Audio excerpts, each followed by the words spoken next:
شیطان الرجیم بسم اللہ الرحمن الرحیم نحمدہ ونصلی علی رسولہ الکریم۔ ناظرین اکرام، دجال کی خفیہ فوج اور سازش اس کے 10th ایپیسوڈ میں آج آپ پہنچ چکے ہیں۔ اب تک 9th ایپیسوڈز 9 قسط آپ دیکھ چکے ہیں، جس میں بہت ساری چیزیں جن کے بارے میں آپ کو پتہ نہیں تھا، ان تمام باتوں کے بارے میں آپ کو پتہ چلا۔ یہ 10th ایپیسوڈ انتہائی امپورٹنٹ ہے۔ اس ایپیسوڈ کے اندر آپ ورلڈ ہیلتھ آرگنائزیشن کیا ہے اور اکنامک ٹیررزم یعنی کہ مالی بحران کیا ہے، کس طرح سے ساری دنیا کے پیسے کو کون کنٹرول کر رہا ہے، یہ کہاں سے شروع ہوا، یہ کیسے شروع ہوا، دنیا میں بینکاری نظام کس نے سب سے پہلے بنایا اور کیسے یہ دنیا میں جو ہے سود کو عام کیا گیا، یہ تمام چیزیں آپ آج کے اس 10th ایپیسوڈ میں دیکھیں گے۔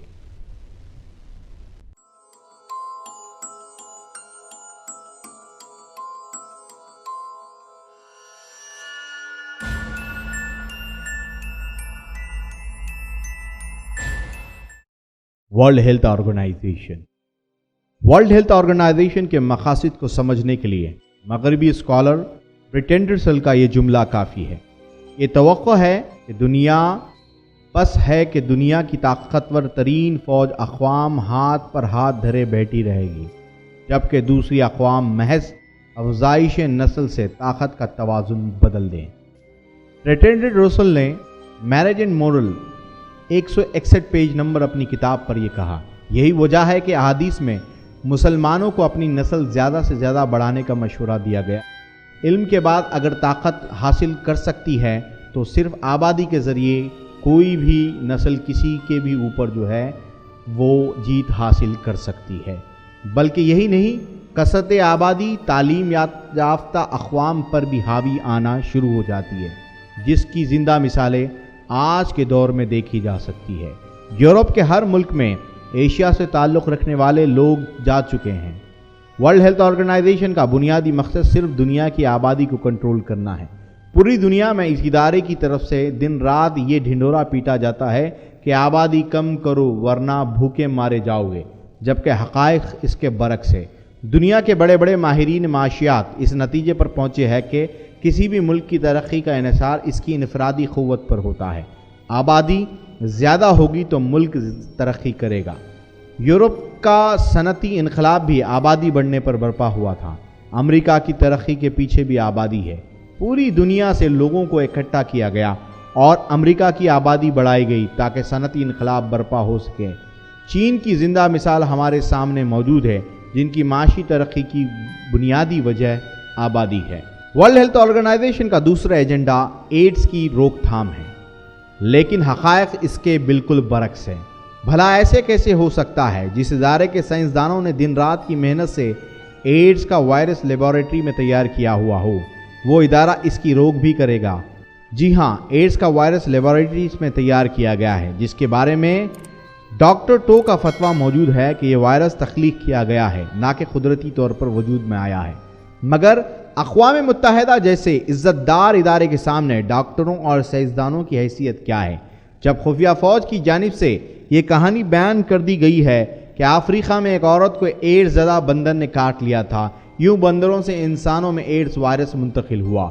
حالانکہ میڈیکل ماہرین بتاتے ہیں کہ کوئی بھی حیوانی جراثیم انسانی جسم میں داخل ہو کر ڈی این اے کی زنجیر کو متاثر نہیں کر سکتے۔ جانوروں کی بیماری جانوروں میں اور انسانوں کی انسانوں کو لگتی ہے، یہی قدرت کا قانون ہے، اور اس طرح جانور کی بیماری انسان کے ڈی این اے کو ہرگز نقصان نہیں پہنچا سکتی۔ لیکن ان احمقوں نے ہمیں بھی احمق بنا دیا ہے، اور خفیہ فوج کے کسی سائنسدان نے کہہ دیا کہ بندر انسان کے آباء و اجداد میں سے ہیں، بس ہم احمق اسے مان گئے اور بندر کی کہانی پر یقین کر لیا۔ چاہے قدرت کا قانون کچھ بھی ہو، لیکن خفیہ فوج کا حکم سر آنکھوں پر رکھ کر ہم نے اسے تسلیم کر لیا۔ اہم بات، چند سالوں سے ورلڈ ہیلتھ آرگنائزیشن نے اپنے کاموں میں سختی سے کام لینا شروع کر دیا ہے۔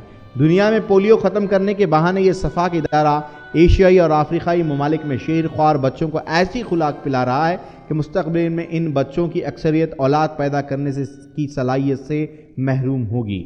اس چیز پر ہمارے بزرگ اچھی طرح غور کر سکتے ہیں کہ پہلے زمانے میں لوگوں کی اولاد کی تعداد اور آج کے زمانے میں اولاد کی تعداد اس بات کا ثبوت ہے میری تحقیق فاؤنڈیشن کی تحقیق کے مطابق اس وقت یورپ و امریکہ سے درآمد ہونے والی ہر دوسری دوائی اپنے اندر تباہی لیے ہوئے ہیں۔ یہ کام انتہائی منظم طریقے سے خفیہ فوج کی رہنمائی میں جاری ہے۔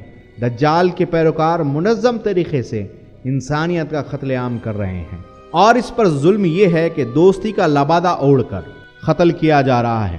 دنیا کی کوئی حکومت ان کی روک نہیں سکتی۔ اب انتظار ہے تو خلیفہ وقت امام المہدی کا۔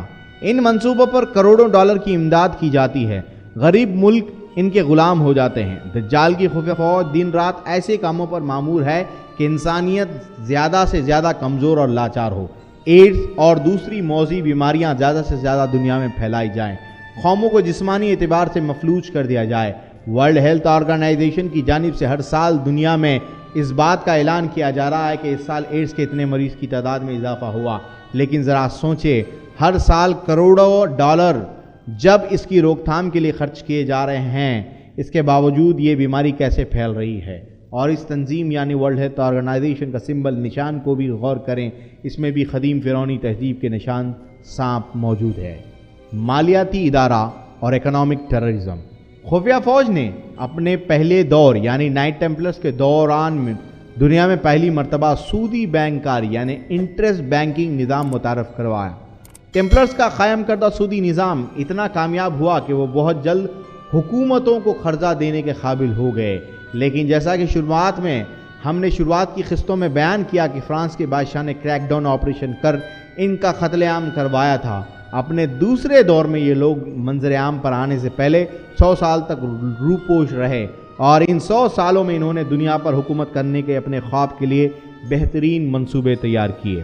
خفیہ فوج نے سودی نظام کو بین الاقوامی سطح پر نافذ کرنے کے لیے بینک قائم کیے، اور اس کام کے لیے بہترین ماہرین معاشیات کی خدمات حاصل کی گئی۔ 1794 عیسوی میں بینک آف انگلینڈ وجود میں آیا، جو دنیا کا پہلا باضابطہ بینک تھا، اور دنیا میں اس وقت سونے کے سکے جو متبادل کے طور پر کام کرتے تھے، ان کی جگہ کاغذ کے ٹکڑے جاری کیے گئے، جو دجالی نظام معیشت کا پہلا قدم تھا۔ میں آپ سب دانشوروں سے اور اللہ کی قدرت سے عقل سلیم رکھنے والوں سے سوال کرتا ہوں کہ کیا کاغذ کے ٹکڑے انسان کی دولت متبادل ہو سکتے ہیں؟ میری آپ سب سے دلی گزارش ہے کہ یہ کوئی عام بات نہیں، اس کے پیچھے بہت بڑا راز چھپا ہوا ہے۔ خدا را اسے پہچانیں۔ دنیا پر جلد سے جلد معاشی حکومت قائم کرنے کے لیے یہ کھیل کھیلا گیا، باضابطہ آنکھوں کے سامنے ہمیں احمق بنا دیا گیا ہے، ہماری آنکھوں میں دھول جھونکی گئی ہے، اور یہ احمقانہ قرارداد منظور کروائی گئی کہ کاغذ کے ٹکڑے سونے کی موجودہ مالیت کے برابر چھاپے جائیں گے، اور یہ سب جھوٹ اور فریب کے سوا کچھ نہ تھا۔ کہاں کے سونا اور کہاں کی معیشت؟ فرض کریے ہندوستان کے پاس 10 لاکھ ارب ڈالر کے ذخائر موجود ہے، اس کا مطلب ہے کہ حکومت کے پاس 10 لاکھ ارب ڈالر کا سونا ہونا چاہیے، جس کے متبادل 10 لاکھ ارب ڈالر کے کاغذی نوٹ رکھنے کی حکومت مجاز ہوگی۔ یہی حال دوسرے ممالک کا ہے۔ سونا کہاں پر ہے؟ سوچنے سمجھنے اور منصوبے کے تحت کاغذ کے نوٹوں پر دنیا کی معیشت کھڑی کی گئی ہے، جس کا کوئی حیثیت نہیں ہے۔ سونا خالص زرد متبادل تھا، جس کے ہر دور میں کوئی حقیقی قیمت ہوتی ہے۔ یاد رہے کہ پہلے مرحلے میں اس خفیہ فوج نے پوری دنیا کے لوگوں سے سونا چھین لیا اور ان کے ہاتھوں میں کاغذ کے نوٹ تھما دیے تھے۔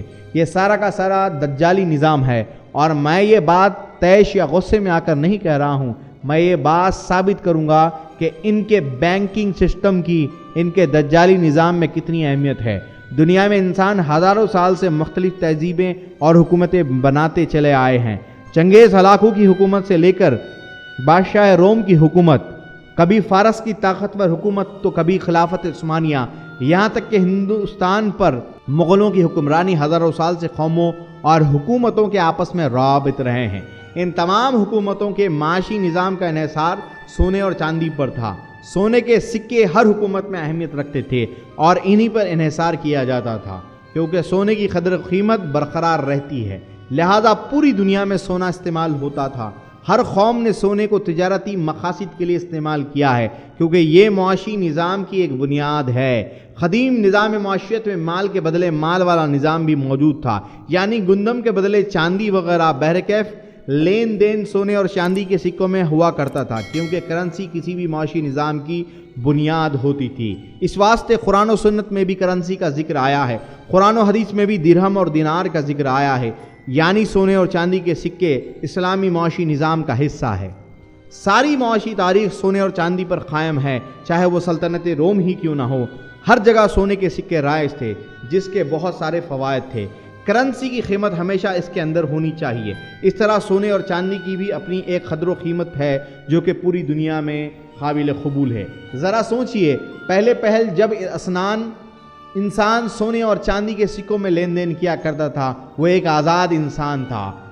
میرا یہ لفظ آزاد انسان سے مراد، اگر ایک آدمی عرب سے سونے کے سکے لے کر یورپ چلا جاتا ہے تو وہاں پر بھی تجارت کر سکتا ہے، اور برابر کی تجارت تھی، کیونکہ اس کے سونے کے سکے ہر جگہ ایک ہی قیمت میں قابل قبول تھے، اور ایسا ہرگز ممکن نہ تھا کہ کسی بھی ملک میں بیٹھا ایک آدمی یا بینک کسی بھی ملک میں بیٹھ کر کاغذ کے نوٹوں سے کسی کو بھی اپنا غلام بنا لے، کیونکہ لین دین اصل دولت میں ہوتا ہے، اور انسان آزاد تھا۔ اس کی وجہ یہ تھی کہ ایک انسان سونا چاندی لے کر زمین میں کسی کونے میں چھپا دے، اگر 100 سال کے بعد بھی اسے واپس باہر نکالے تو اس کی قیمت کبھی نہیں گھٹتی، کیونکہ اس کی قدر و قیمت برقرار رہتی ہے۔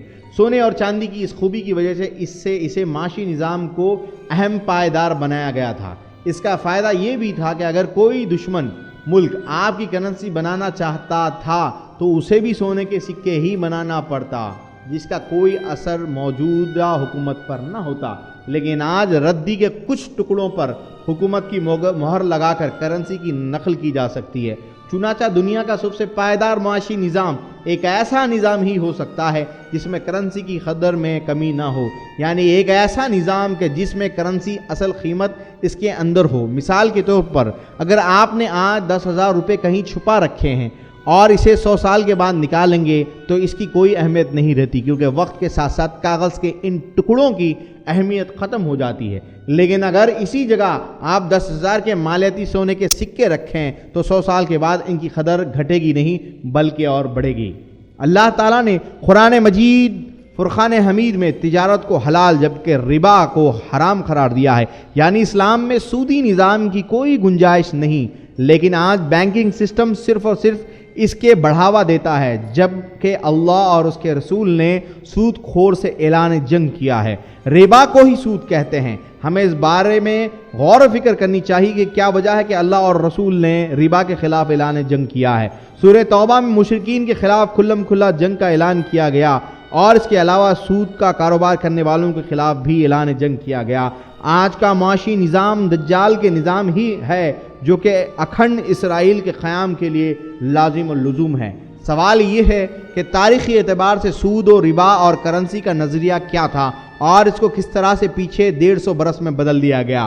سب سے پہلے ہمیں کرنسی کو سمجھنے کی ضرورت ہے۔ جب کبھی ہم کوئی مال خریدتے ہیں یا بیچتے ہیں تو ہم اس کے متبادل کوئی اور چیز دیتے ہیں جس کی ایک قیمت ہوتی ہے۔ مثال کے طور پر ایک حکومت نے اپنے لوگوں سے کہا کہ ہم تمہارے سونے اور چاندی کی حفاظت کریں گے، لہذا اپنا سونا اور چاندی ہمارے پاس جمع کروا دیں اور اس کی جمع کرنے کے ثبوت میں رسید حاصل کر لیں، اور لوگوں نے یہی کیا اور اپنا سونا جمع کروا دیا۔ سونا جمع کرنے والی دکان کا نام بینک رکھا گیا۔ اس بینک نے انہیں رسید دے دی اور تجارت میں لوگ رقم کا رد و عمل اور خرید و فروخت اس رسید سے ہی کرنے لگے۔ بینک کے پاس 100 سونے کے سکے تھے، لہذا اس نے 100 رسیدیں بھی جاری کر دی۔ یہاں تک بات صحیح تھی کہ جب جی چاہے تو کوئی بھی آدمی اپنا سونا لے اور سیدھا واپس کر دے، لیکن ایسا نہیں ہوا۔ ساری تجارت رسیدوں پر تھی، لہذا بینک کو بھروسہ ہو گیا کہ اب کاروبار میری رسیدوں پر ہونے لگا ہے، تو اس نے ہر 1000 جعلی رسیدیں جاری کر دی۔ اب تک کے 100 رسیدوں کے پیچھے اس کا متبادل سونا تھا، لیکن اس کے بعد والی 900 رسیدوں کے پیچھے سونا نہیں تھا، وہ جعلی تھی، اور ان رسیدوں کا کثرت سے استعمال ہونے لگا۔ تب بینک نے سارا سونا غائب کر لیا، اور جب سارے کے سارے 1000 لوگ اس بینک میں اپنا سونا لینے آئے، اس بینک کا سونا غائب تھا، اور اسے کہتے ہیں بینک کا دیوالیہ ہونا۔ یہ کھیل یورپ میں کثرت سے یہودیوں نے کھیلے تھے، اور ہر سال ایک کے بعد ایک بینک کا دیوالیہ ہوتا گیا، اور یوں لوگوں کی محنت کا سونا اور ان سود خوروں کی نظر ہوتا گیا۔ اس طرح آج ہمارے سامنے جو کرنسی ہے وہ وہی سونے کی رسید ہے، لیکن اس پر آج کل حکومت کی چھاپ ہوتی ہے۔ امریکہ کا کرنسی کا مسئلہ کچھ اور ہے، جس کے بارے میں ہم آگے گفتگو کریں گے۔